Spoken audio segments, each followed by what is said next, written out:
J'ose pas te dire depuis combien de temps cette page est vide, je crois que j'ai pas mal procrastiné.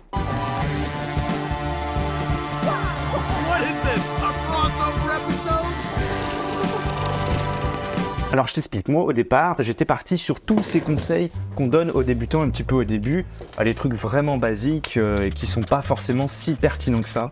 Du genre, on a le matériel compte pas, bon, on l'a vu un million de fois ça déjà. Ton premier objectif, un 50 mm 1.8, ça pourquoi pas.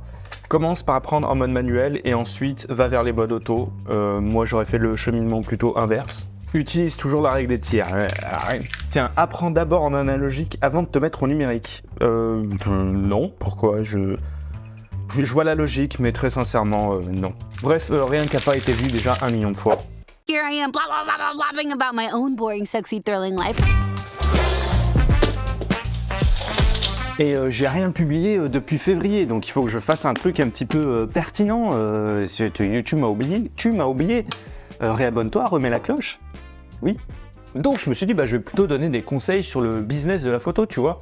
À chaque fois que je fais des vidéos sur le sujet, elles marchent pas mal. J'imagine qu'il y a une grosse partie des gens qui regardent cette chaîne qui sont intéressés par en faire une activité pas que récréative. Et c'est normal, il y a une grosse différence entre pratiquer, être bon en photographie, et en faire une activité lucrative. Ça pourrait être d'ailleurs le premier conseil. Bon, je sais que ça fait pas rêver, mais si tu compares le temps passé à déclencher ton appareil photo par rapport au temps où tu vas faire de la gestion de clients, du marketing, de la compta et autres joyeusetés administratives, clairement, tu es plus un entrepreneur qu'un artiste. Et du coup, c'est la première difficulté, mais si une fois que tu as fait ce déclic mental, en fait, il y a beaucoup de choses qui en découlent. Alors planifie, oui, un business plan, pas le vieux machin qu'il fallait avant pour les banques avec des projections, des trucs comme ça, mais seulement les points qui te permettent d'avoir une meilleure vision de là où tu te diriges. Genre quel investissement de départ tu as besoin, qui vont être tes clients, dans quel environnement tu te situes, etc. C'est un jeu sur le temps long.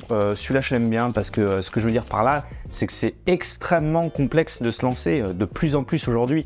Et autant dans la pratique que dans la gestion d'un business. C'est tous les jours que tu dois te remettre en question et apprendre quelque chose de nouveau. Il y a tellement à apprendre qu'au début, ça paraît insurmontable, d'où plein d'abandons, parce qu'on n'arrive pas à intégrer que la réussite, elle se construit sur le temps long, petit à petit, et pas d'un coup. It gets easier. Huh? Every day it gets a little easier, but you gotta do it every day. That's the hard part. Et ouais, c'est vraiment pas facile, et en plus, je te dis ça, la moitié d'entre nous, on peut déjà se réjouir qu'on joue le jeu en mode normal et pas en mode difficile. Parce que on a juste l'incroyable talent d'avoir nos organes génitaux à l'extérieur du corps. Mais I mean the rules are different for women. Alors celui-là, il aurait vraiment pas fallu que je l'oublie. Apprends, et ça même dès le jour 1, apprends à bien séparer ta vie privée et ta vie professionnelle et à pas laisser l'une empiéter sur l'autre. I pride myself on my ability to separate my professional life from my personal life. Je peux t'en parler, plus d'une décennie de freelance et j'y arrive toujours pas.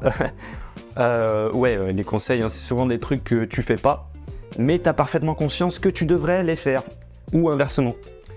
C'est pas de l'hypocrisie, on va dire que c'est juste toujours plus pertinent de partager ses erreurs que ses succès, en fait. Ouais. Parce que le truc, il est là. Est-ce que c'est vraiment des conseils business dont j'ai envie de parler en ce moment ? Tu sais, là, dans ma vie perso, j'ai passé quelques caps. Et je me suis dit, tu vois, ce serait trop cool de revenir en vieux sage. C'est du café, j'aime bien le café froid. Tu disais, le vieux sage qui vient dispenser son savoir à une nouvelle génération de photographes sur tout ce que je sais ou ce que je crois savoir. Le problème, c'est qu'en fait, et surtout depuis qu'on m'en demande de plus en plus, je crois que je déteste donner des conseils. les conseils, ça a toujours une aura de credo à suivre absolument, alors que c'est toujours trop général et que ça tient pas compte de la spécificité de chacun et de chacune. Parce que moi, j'adore partager ce que j'ai appris, ou la façon dont j'ai réagi à des expériences qu'on va forcément avoir en commun, parce que tout le monde y passe. Mais même des situations identiques, elles demandent des réponses qui dépendent d'un contexte qui est individuel à chacun, et que j'ai pas, puisque je te connais pas. Parce que je sais pas si ce que tu veux, c'est ce que je veux, ou si ce que t'as, c'est ce que j'ai, ou ce que j'ai réussi à obtenir ou pas. Tu vois? That's the problem with life, right? Either you know what you want and then you don't get what you want, or you get what you want and then you don't know what you want. Alors, la vérité, c'est que j'en sais foutrement rien, moi, de ce que tu dois faire en photographie. Alors oui, je peux te faire des tas de vidéos de trucs techniques quasi universels. Oui, avoir un 50 mm basique pour commencer, eh ben, c'est très bien. Oui, shoot en RAW et apprends à éditer tes images. Descends pas ta valeur de vitesse en dessous de ta valeur de focale pour éviter le flou de bouger. Ça, ce sera toujours OK. Et je te parle même pas de pratique ou de business. Ça aussi, ça peut avoir de la valeur. Mais en ce moment, je peux pas m'arrêter de penser à ce que signifie vraiment la photographie dans son sens global, en positif comme en négatif. C'est dur de dire ça parce que mon but sur la chaîne, ça a toujours été de donner envie de pratiquer, de motiver les gens à se lancer. Et là, je te parle d'un truc qui va concerner vraiment qu'une petite partie des gens. C'est pas tout le monde qui en est à ce stade. Donc, soit ça va être chiant, soit c'est aussi peut-être ma responsabilité de t'en parler avant que ça t'arrive. Mais putain, c'est dur à expliquer. Il y a un moment où tu dépassionnes ta passion pour la regarder d'un petit peu plus haut. Parce qu'en fait, tu vois, c'est un voyage. T'as cette excitation du lancement et de l'apprentissage. T'as ce moment où tu sais, t'es tout en haut de la courbe de Dunning-Kruger. Tu sais tout sur tout. Tu vas révolutionner le métier. Puis en fait, après, tu comprends que comme tout, c'est une découverte constante. Et tu peux rester une éternité dans cette phase d'idolâtrie aveugle. Avant qu'un jour, tu te demandes d'un coup... en fait, cette passion, concrètement, c'est quoi? Et quel effet ça a sur moi? Et c'est un moment un petit peu fin de lune de miel, tu vois. Every happy ending has the day after the happy ending, right? Des fois, je me demande vraiment pourquoi j'aime ça, en fait. Qu'est-ce qui me fascine là-dedans? Parce que pour donner des conseils, c'est ça qu'il faudrait que je transmette. Oui, c'est une activité fun, créative, etc., etc. Mais qui, de fait, possède aussi tout un pan très négatif. Parce que c'est quelque chose, comme toute pratique artistique, dans laquelle on met énormément de soi. Je parlais d'une nouvelle génération de photographes, là, mais est-ce que je dirais, sans aucun a priori, comme ça, à un jeune ou une jeune, de se lancer dans un milieu qui est devenu aussi compétitif et aussi comparatif. Non, ça c'est assez mal formulé, mais tu vois ce que je veux dire. On est tous câblés pour s'auto-évaluer par la comparaison sociale. On se compare à son cercle, mais c'est un biais du cerveau qui n'a jamais été fait pour l'ère du digital, qui fait qu'on se met en concurrence en fait avec le monde entier, avec des gens dont on ne connaît pas le parcours et sa pertinence par rapport aux nôtres. Et ça a des effets destructeurs sur l'ego de quelqu'un qui forcément utilise sa passion comme étant un marqueur de sa personnalité. Aujourd'hui, regarde, tout le monde souffre du syndrome de l'imposteur, et ça, quel que soit son niveau, sans que ça disparaisse jamais vraiment. On se sous-évalue soi-même en utilisant des outils, les réseaux, dont la fonction est d'évaluer, de se comparer aux autres. That voice, the one that tells you you're worthless and stupid and ugly, Yeah? it goes away, right? Yeah. Et donc des débutants qui vont se comparer à ceux qui ont des années de pratique. Et pire, les comparaisons, elles se font aujourd'hui, grâce à nos amis les réseaux sociaux, les comparaisons, elles se font pas forcément sur la qualité des travaux, mais surtout sur la quantité d'une audience. Et ça, moi, c'est un truc que je ressens grave quand je discute avec des gens sur les réseaux, quand on m'envoie des MP, surtout venant des personnes jeunes. On vient chercher des conseils auprès de moi, non pas parce que ça fait des dizaines d'années que je fais de la photographie, parce que mes images ci ou ça. Non, ma position d'autorité, avec des guillemets, elle vient plus du fait que je fais ce que n'importe qui peut faire, à savoir allumer une caméra et parler devant comme un con. Et c'est simplement parce qu'il y a beaucoup de gens qui écoutent que ça crédibiliserait ce que je dis. Regarde, cette comparaison sociale, elle transpire même dans la pratique générale de la photographie. dans sa pratique commune. Je veux dire, la photo pour les non-photographes, les moldus qui font des photos sur leur téléphone. Avant, la photo, elle était restreinte au champ familial. Aujourd'hui, on partage toutes nos photos au monde entier parce que c'est un vecteur de notre valeur sociale. I do love getting my picture taken. It's proof I exist. Allez, c'est parti. Bref, bon. Allez, on se recentre. Comme d'habitude, je pars dans tous les sens. De la difficulté de donner des conseils aujourd'hui, selon moi. Moi, il y aurait un tas de choses que j'aimerais dire sur l'expérience d'être un indépendant dans les milieux créatifs, hein. Mais j'ai l'impression que ce qu'aurait vraiment de la valeur, ce que j'aurais vraiment envie de dire, c'est très chiant. En tout cas, c'est pas du tout ce qu'attendent les gens. C'est pas du tout ce qu'ils ont envie d'entendre. Si tu regardes, autant en ligne que les versions papier, les livres, etc., les conseils en entrepreneuriat, en fait, c'est dominé par le développement personnel, en fait. Ce qu'on veut entendre, ce que les jeunes veulent entendre, c'est que la réussite, elle dépend juste d'un changement de mentalité. Il faut travailler sur soi, il faut croire en soi-même, on est responsable de ses succès comme de ses échecs. You are all the things that are wrong with you. It's you. Et alors moi, oui, hein, j'ai bien envie de te dire que c'est en grosse partie vrai. Hein. Il y a vraiment des pensées qui nous limitent, etc. Mais une partie qui laisse aussi de côté l'autre grosse partie où t'auras beau être le plus stoïque du monde, puisque c'est à la mode maintenant, t'as pas vraiment de prise sur un contexte économique, politique, qui vont avoir un gros impact sur ton travail. Et les vrais conseils pour moi, les vrais conseils, c'est d'être conscient de tout ce à quoi tu vas être confronté sans que tu puisses y faire grand-chose. Déjà, aucune prise sur le facteur chance, désolé. Donc 99% des gens qui ont du succès avoueront jamais que c'est un des plus gros facteurs de leur réussite. Hein. Non, c'est toujours grâce à leur travail acharné. T'as aucune prise sur tes propres capacités de travail et d'organisation. Il y a des choses qui s'apprennent, mais il y a d'autres choses qui dépendent de chacun. Aucune prise sur les éléments de la vie, qui te rappellent que t'es un tout petit être perdu sur une petite planète dans un gigantesque univers froid, vide et chaotique.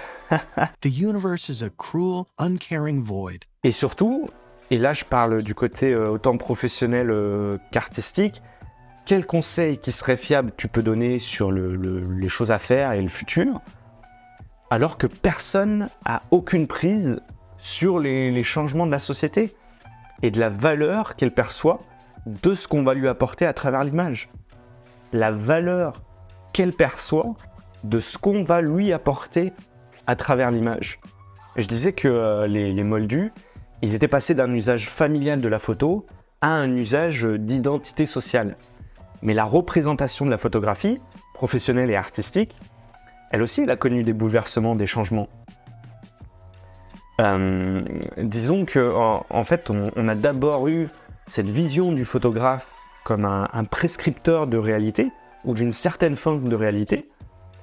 Et l'apparition du numérique et de ces outils, ça a apporté la notion d'artiste digital, en fait capable de représenter des imaginaires avec des morceaux de réalité recollés. Je me comprends. Mais il y a un autre bouleversement là qui se prépare. Et je sais que chaque fois que je parle de l'IA, j'ai tous ces défendeurs, qui viennent me dire oui, mais tu comprends pas, c'est juste un outil en fait. Oui, moi comprendre. Et moi d'accord. Parce que si tu me parles des trucs dans Photoshop, Midjourney, etc., oui, c'est effectivement une autre corde très puissante à notre arc créatif. Et j'ai très hâte de voir ce que des artistes en sortiront d'original et de pas repomper aux autres. Mais je parle pas de ça. Ou alors, tu sais, l'argument là, oui, vous avez juste peur pour vos boulots, mais c'est comme ça. À chaque révolution technologique, y a des métiers qui disparaissent et d'autres qui apparaissent. Faut s'adapter. Ah bon, tu connais ce truc-là, hein, bref. Remember your first week? These nerds made a computer scan of your head. Look at this. Look what computer Bojack can do. Wait, so I'm not in the movie at all? Bon, de toute façon, je parle pas de ça non plus. Hein. S'arrêter à ces deux aspects qui sont déjà discutables. c'est ne pas comprendre les véritables implications du bouleversement à venir de la perception de l'image due à l'avènement de l'intelligence artificielle. Donc sa valeur monétaire, oui, qui va s'effondrer, qui s'effondre déjà, mais surtout sa valeur sociale, sa valeur informative. Je te prends un exemple là qui me revient en tête, mais il y a encore un an, il y avait un tollé dès qu'une image générée par IA, elle était utilisée dans un média d'information. Il y a quelques mois, ça n'a pas semblé déranger grand monde qu'on puisse trouver sur Adobe Stock des images du conflit actuel à Gaza, qu'on fait le tour des réseaux, mais qui étaient générées par IA. Sur Adobe Stock. C'est un truc qui a forcément induit beaucoup de gens sur Internet en erreur, et ça a contribué à jeter le trouble sur les horreurs qui s'y passent en ce moment. Le fonctionnement même de l'IA générative est un problème en soi, puisque c'est un agrégateur qui fait une sorte de moyenne et qui va encore plus lisser des tendances visuelles. Moi, j'ai du mal à voir l'utilisation de ces outils par absolument tout le monde comme une libération, mais plutôt comme une uniformisation. C'est ce qui s'est passé, par exemple, avec Instagram, où tout le monde s'est mis à faire les mêmes photos, à suivre les mêmes tendances. Tout le monde, on a tous à un moment, et même si on essayait spécifiquement de l'éviter, en tant qu'artiste, on a tous, à un moment ou un autre, ressenti... I felt like a Xerox of a person, you know what I mean? Bon, ok, j'ai un petit peu cuté parce que... ok, bon, je suis parti en live, voilà, bon, je sais, je suis un petit peu rouillé. Moi, je m'étais dit, allez, je me lance, j'allume la caméra, voilà, j'ai juste mes petits post-it, et puis je vais te montrer comment je réfléchis à la construction de mes idées. Et bon, en fait, je réalise qu'il n'y a pas de construction. Je dis juste de la merde sur tous les sujets. Voilà, il faut vraiment que je scripte avant, sinon ça part dans tous les sens. Et je sais que les gens, en plus, vous allez encore dire dans les commentaires que je suis super salé. Voilà. Bon, on va dire que la vidéo de mon retour, ce sera la suivante. Hein, là, c'était juste un brouillon. Allez. Voilà, maintenant, comment je rattrape tout ce que j'ai dit là jusqu'à maintenant? Oui, il faut l'accepter. Personne n'est unique dans un certain sens. Il y a des gens qui font des très bonnes photos et il y en a des tas.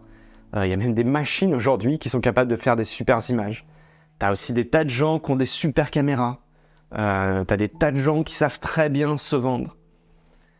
Ouais, il y a une expression anglaise que j'aime bien, et, qui résume un petit peu ce que j'aimerais dire, même si ça a l'air un peu simplet, mais c'est you do you. En gros, tu fais toi. Traduit, c'est un petit peu moche comme ça. Traduttore, traditore. Mais en gros, la solution, c'est de faire quand même. Essaie de mettre le maximum de toi dans tout ce que tu crées. Parce que c'est ton seul point véritable de différenciation, toi. Mais fais-le sans en attendre une certaine valorisation, ou du moins sans attendre une certaine interprétation spécifique de la part des autres, parce que quoi que tu fasses, ils interpréteront toujours ce que toi tu voulais dire par rapport à eux-mêmes, et seulement par rapport à eux-mêmes. Et en fait, c'est pas grave.